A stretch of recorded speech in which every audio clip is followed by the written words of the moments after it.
자, 그런데 이제 56장의 주제를 제가 어떻게 뽑았냐 하면 주님하고 연합한 소외자들의 축복으로 뽑았습니다.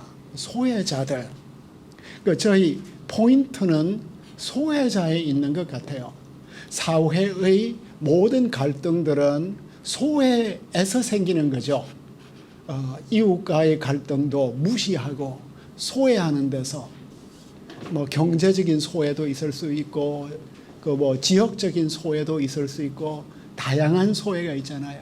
우리 아이들이 교회에 처음 들어가면 이제 난 크리스천 패밀리에서 이제 교회 이제 은혜를 받아서 들어가면 그 인너 서클이 어릴 때부터 이제 유아 세례받고 친구 된 그 아이들 그 세계 속에 못 들어가서 늘 튕겨 나오는 그 소외 문제가 있는데 이 본문에서는 우리 공동체 안에 들어오려고 하는 사람들 가운데서 참 소외자들이 굉장히 많구나. 우리는 이제 제가 싫어하는 단어 가운데 하나가 주류예요. 주류. 그 주류 좋은데 이게 뭔가 이 주류에 대한 좀 제가 알레르기가 있는 것 같아요. 주류로는 참 멋져 보이는데 이 소외에 대한 이 센시티비티가 약한 것 같아요. 주류 좋은데 우리는 더 큰 서클을 만들어 가야 되거든요.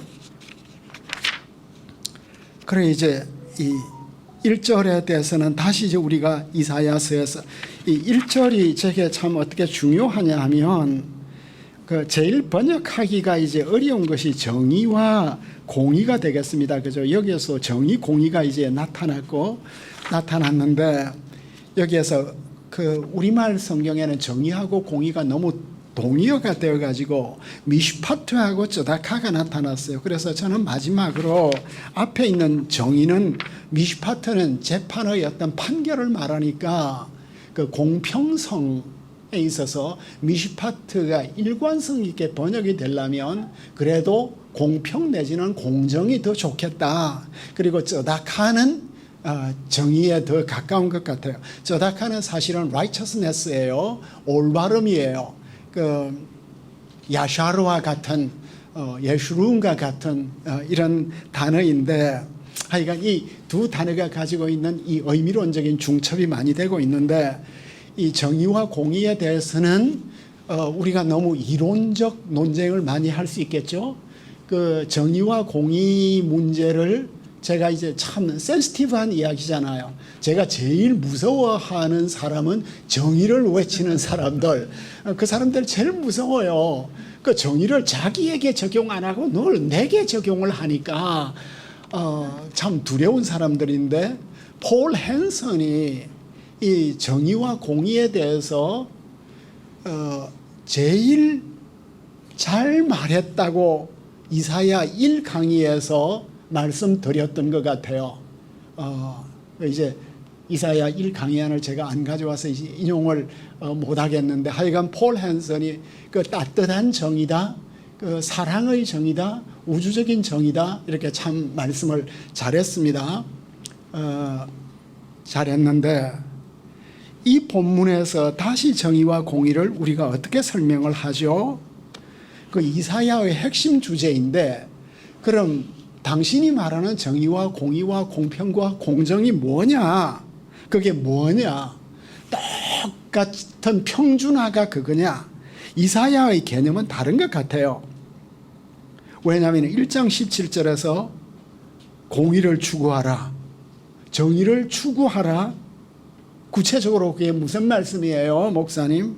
고아와 과부를 변호하라. 정의와 공의는 고아와 과부를 변호해 주는 거예요. 자기를 변호할 수 없는 사람, 가진 자의 권리를 변호하는 게 아니라. 그리고 공의가 거기에 충만했고 정의가 그 시온의 이상적 모습이에요. 그리고 이제 공의를 바랐으나 포악이고 정의를 바랐으나 부러지점이었다. 주님이 공의롭고 정의로우시다. 공의를 청량줄로 삼고 정의를 저울추로 삼는다. 이런 말씀이 있는데 이사야가 이해하고 있는 공의와 정의는 바로 고아, 과부, 나그네를 합법적으로 실천적으로 돌보는 명료한 개념이다. 이건 추상적 개념이 아니다. 바리새적인 도덕적 형식주의도 아니다. 이 공의와 정의를 추구하는 것은 모든 예언적 윤리의 요약이다. 블랭킨스 오브. 다윗의 통치도 한마디로 공의와 정의로 각인되고 있습니다. 다윗의 후손인 메시아의 통치도 공의와 정의로 각인되고 있는 이사야 9장 7절. 공의롭고 정의로운 주님의 통치 아래. 이게 이제 실천적이다는 거죠. 그래서 제가 늘 이 공의와 정의를 이야기를 할 때 약자를 우선적으로 돌본다. 우선적으로 돌본다 하는 게 이제 무슨 말씀이에요? 우리 가운데 이제 우리 이제 예를 들어서 10조 예산이 있는데 이걸 뭐 부자 가난한 사람들에게 다 골고루 나누어 주는 게 정의가 아니라 어려운 사람들을 우선적으로 돌보는 것이 정의와 공의다. 예, 고기 사 먹으라고 주는 돈이 이게 아니다. 실천적이라는 이런 말씀. 이제 구원이 가까워 왔다는 이 말씀이 마태복음에서는 천국이 가까이 왔다. 이제 바울도 우리의 구원이 처음 믿을 때부터 더 가까워져 왔다. 그러니까 우리가 예수님을 믿는 세월이 깊어지면 깊어질수록 주님의 구원이 점점 더 실체적이 되겠죠. 젊은 시절에는 참 내가 뭣도 모르고 구원을 열심히 전파했는데 알고 보니까 그 구원은 우리가 살아가면서 경험했던 하나님의 모든 구원이었어요. 그죠? 그래서 목회적 관점에서 J.I. 패커가 뭐라고 말하냐 하면 주님의 구원과 의로우심이 나타나서 성도들이 공의롭고 정의롭게 살게 될 때 그게 바로 부흥이다. 리바이벌이 뭐냐? 성도들이 은혜 받아서 이제는 참 내가 술도 끊고 담배도 끊고 이제는 더 올바로 살아야지. 그래서 J.I. 패커가 여러분들의 사역에서 부흥의 차원을 결코 잊지 마시길 바랍니다. 그 이제 우리가 코로나 시대 우리의 첫 화두가 우리 모두 위축되어 있어서 이런 모임을 갖는 것도 내가 너무 무리하는 것 같은데 이 위축의 시대에 말씀과 은혜를 우리 속에 농축해서 이제는 뭐죠? 분출하는 이 어려운 시대에 우리가 왜 이렇게 깊은 말씀 공부를 해야 되느냐? 농축된 말씀을 이제는 분출시켜서 부흥을 이루기 위해서. 그러니까 이제는 더 이상 부흥이 없다라고 생각을 하고 있는데 J.I. 패커가 부흥은 있다. 그리고 대한민국은 어떤 나라인가? 원산 부흥 운동으로 부흥이 시작되었고 평양 대부흥을 이루었고 6.25 이후에 큰 부흥을 이루었고 성령의 역사가 대한민국에는 늘 있다. 이 부흥 역사 없이는 우리가 어떻게 일본의 이 높은 이 테크놀로지를 따라가며 저 중국과 러시아의 저 무서운 압박을 어떻게 이기겠냐? 우리는 부흥 외에는 다른 길이 없다. 코로나 시대에도 우리 부흥합시다. 그 부흥을 사모합시다. 우리 구원은 더 가까이 왔습니다. 그 이제 제롬은 여기에서 의가 뭐냐? 의에 대해서 또 우리 교부들은 많이 생각을 했습니다. 그죠? 모든 덕을 가르친다. 의가 덕이다. 근데 여기에서 참 이 교부들의 인사이트가 놀라워요. 왜냐하면은 교부들은 이 말씀 가지고 진짜 살았거든.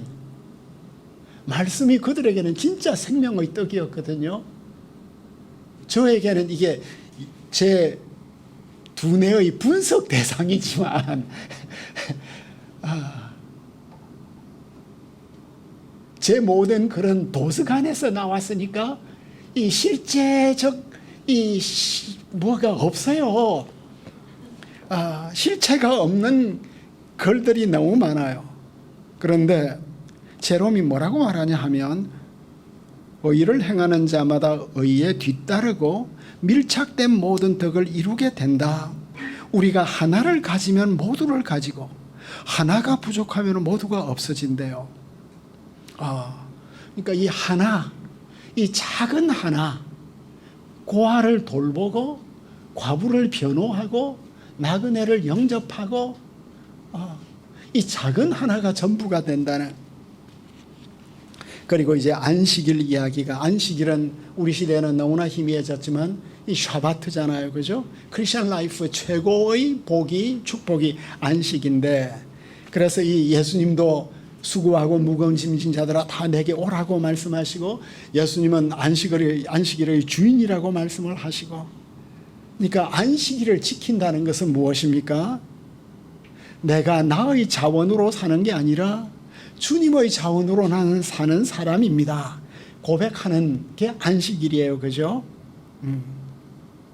그 인생에서 성취를 위해서 우리는 늘 성취를 위해서 염려하고 시기하고 탐내는 사이클 속에 사는데, 안식일을 통해서 믿음의 마인드 컨트롤을 생활화해 가는, 그래서 늘 이렇게 쉬워 주어서 산성화된 우리의 마음밭이 이제 또 일주일에 한 번씩 알칼리로 자꾸 변해가는, 교회의 중직자 되신 여러분들은 늘 머릿속에 일밖에 없어. 안타까워. 좀 주님은 이제 일 그만하고 나하고 좀 놀자 하는데, 주여 제가 또 무슨 일을 할까요? 라고 이제 일만 가지고 들이미니까, 너하고 노는 것도 이제 참 피곤하구나. 나하고 산으로 들로 좀 같이 다니자. 너가 못 본 세계를 좀 내가 보여주고 싶다. 이러겠죠.